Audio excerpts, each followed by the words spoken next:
ధర్మాన్ని మారుస్తున్నావు అంటే నీ అయ్యే మార్చినట్టు. వాళ్ళు క్రిస్టియన్ స్కూల్ పెట్టుకోవచ్చు, వాళ్ళు బైబిల్ చదువుకోవచ్చు, స్కూల్లో మద్రాసా పెట్టుకోవచ్చు, వాళ్ళు ఖురాన్ చదువుకోవచ్చు. హిందువులకి మన భగవద్గీత వేదాలు చదివించడానికి ఎందుకు పర్మిషన్ ఇవ్వట్లేదు? ఇద్దరికి అడుగుతున్నా, సెంట్రల్ అండ్ స్టేట్ ఇద్దరికి అడుగు, ఎందుకు ఇవ్వట్లేదు అంటే మా కల్చర్ని మనము యాక్సెప్ట్ చేయడానికి ఇవ్వట్లేదు. మీరు ఒక్క మాట చెప్పండి, మన ఉన్న గ్రంథాలన్నీ సాంస్క్రిట్ ఉంది. 1947 కన్నా ముందు అన్ని సాంస్క్రిట్లో నడిచేది. అప్పుడు హిందువులు మీరు కన్వర్ట్ చేయలేకపోయారు, ఎందుకంటే దాంట్లో మనలో ఉన్న గొప్పతనం మనకు తెలుసు కాబట్టి వాడు ఎవరు కన్వర్ట్ కాలేదు. ప్రపంచం మొత్తంలో ఏ దేశానైనా చూసుకుని అందరు కన్వర్ట్ అయిపోయారు, క్రిస్టియన్స్కి ముస్లిమ్స్కి.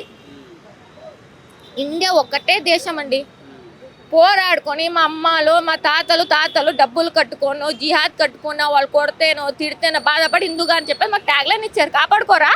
మీ తాతలు ఇచ్చిన ఆస్తి కావాలి మీకు, మీ తాతలు ఇచ్చిన ఆస్తి కావాలి అంటే మీ తాతలు ఇచ్చిన హిందుత్వం వద్దా నీకు? ఇప్పుడు నువ్వు కన్వర్ట్ అవుతున్నావు. అబ్బా నేను ఒక్కటే అడుగుతున్నా, నీ అయ్యా కాదు, డబ్బులు ఉన్నవాడు మా అయ్యా నేను వాడి దగ్గర పోతానంటున్నా, కరెక్టేనా? నువ్వు ధర్మాన్ని మారుస్తున్నావు అంటే నీ అయ్యా మార్చినట్టు, అంతే కదండి. నువ్వు పుట్టినప్పుడు నేను హిందూని, మా అయ్య ఈయన అని చెప్పేసి రాసుకుందాం, అవునా? నేను తప్పు మాట్లాడినా మీరు చెప్పండి.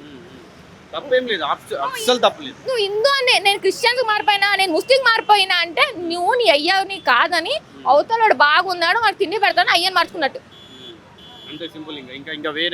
నువ్వు చెప్పాలి. నేను తప్పు మాట్లాడి నువ్వు చెప్పు, నేనేమన్నా తప్పు మాట్లాడితే మీరు చెప్పండి, నేను వింటా.